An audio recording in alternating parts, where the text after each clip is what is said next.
Hey, what's up YouTube? This is the Time Wizard here with my September 2013 Yu-Gi-Oh! Ban list.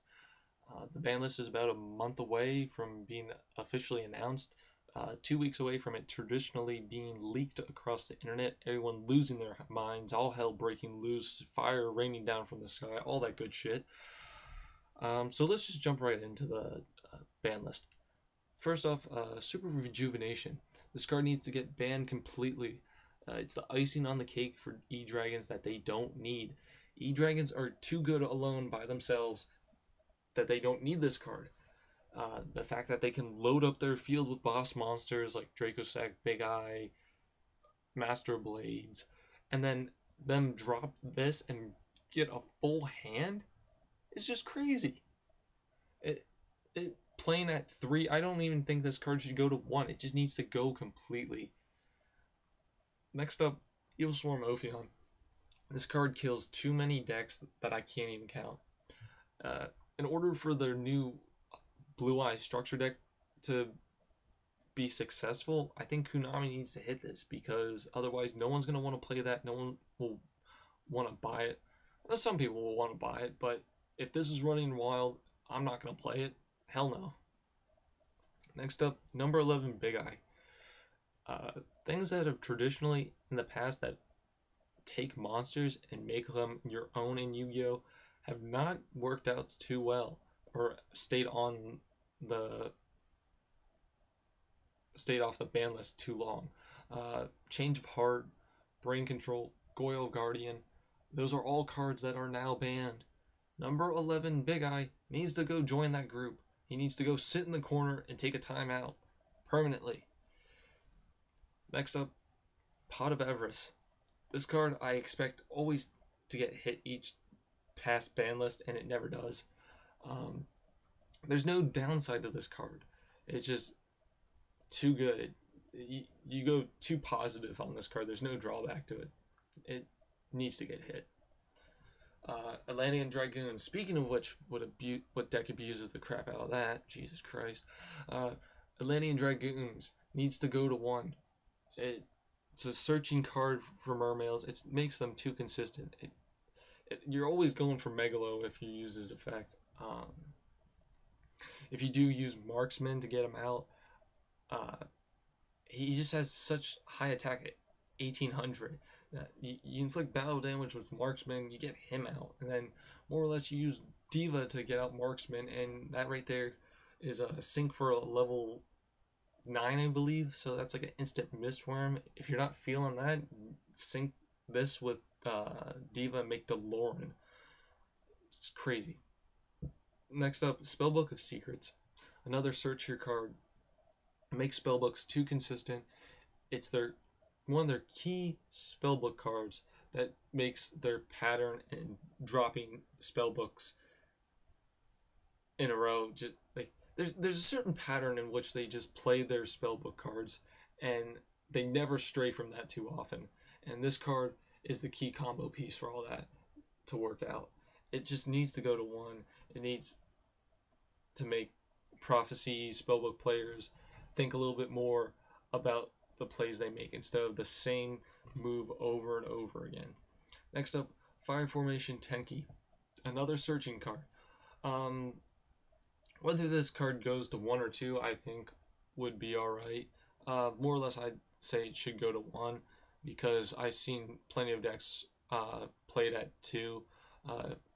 Playing at 3, I think, is a little bit of overkill, but going to 1, I think, would be pretty fair for most decks that would use this. Anything that lets you search like this easily is just a little bit too good. And the fact that you get that extra 100 attack to all your Beast Warriors you control, it makes a big difference, especially when you have more than one Fire Formation card left out on the field. Next up, for the cards I'd like to see go to 2, Gladiator Beast Bastara. It's been a long time since Gladiator Beast had done anything, and I really don't think it would break the game if this went to 2. There's no doubting that he's a great card. He's one of the best cards for Gladiator Beast, but like I said, it's not going to hurt the game if it goes back to 2. Mizuki needs to go to 2. Vampires are coming out soon. I think it'd be a great card to promote the new archetype if this went to 2.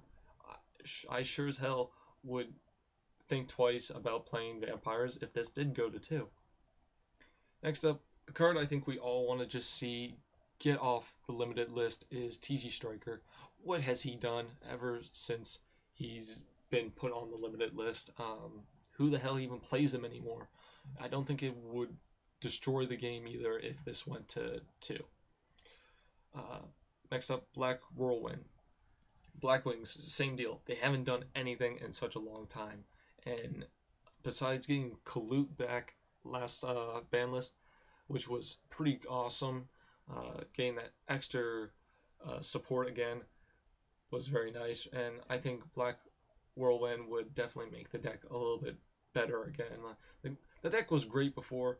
I really don't feel like this should have ever gone down to 1. 2 lowest, but I think it needs to come back. It'd be fun to play Blackwings again and actually have decent support with it. I've seen a lot of people say the dragons need to be hit either completely down to 1 or 2. Honestly, I wouldn't be surprised if the dragons go to 2 after the Wave 2 tins of Title and Redox. I don't think they're going to hit them right away because these splash into almost any deck that uses fire, wind, water, and earth attributes. It makes so many other decks a little bit more consistent. It makes their decks a little bit more powerful. Fire, like Battling Boxers, Harpies, Mermails, definitely works with them well. And Machinas, or Machinas, whatever it's called. Redox actually really helps that deck out. So I really don't think these will get touched, even though everyone wants them to. I know they're wrecking the meta right now, but there's not really much you can do with that. They came out not too long ago, so I don't think Konami's gonna really put the kibosh to them just quite yet. Next up, a card that could probably go to 2 that Spellbook of Fate. It's really just a dirty card, just because this main effect down here of banishing 1 card your opponent controls. I don't even know what the hell the other 2 effects are. They're not really important. I'm not going to look at those. But it's just such a dirty card. And more or less, maybe it's this card that's causing the issues with this. Like I said, I'd be satisfied if this just went to 1. Maybe that would fix the problem here. But overall, I just think this is a little bit of a too powerful card. Yeah, that's pretty much everything I have on the list. I've seen a lot of people have a lot of stuff listed. Konami in the past has never really banned that many things all at once, so I wouldn't get your hopes up for anything more than, I'd say, hell, even 4 cards I picked out here, that seems like a little too much to be banned. Like, I would say the most likely ones out of this would be the first 3 I have here. Like I said, Pot of Avarice, I really doubt that may get hit. Definitely this is going to get hit. This is questionable. God knows about these 4. Who knows if they're coming back. And I already explained about the E-Dragons and Spellbook of Fate. But, let me know what you guys think. What you think should be banned. What should be unbanned. Honestly, I don't think anything should be unbanned that's already on the ban list. Actually, I will have a link in the description below for a card discussion about a card I do believe should be off the ban list. I'll get into that a little bit more, but as always, please rate, comment, and subscribe. See ya.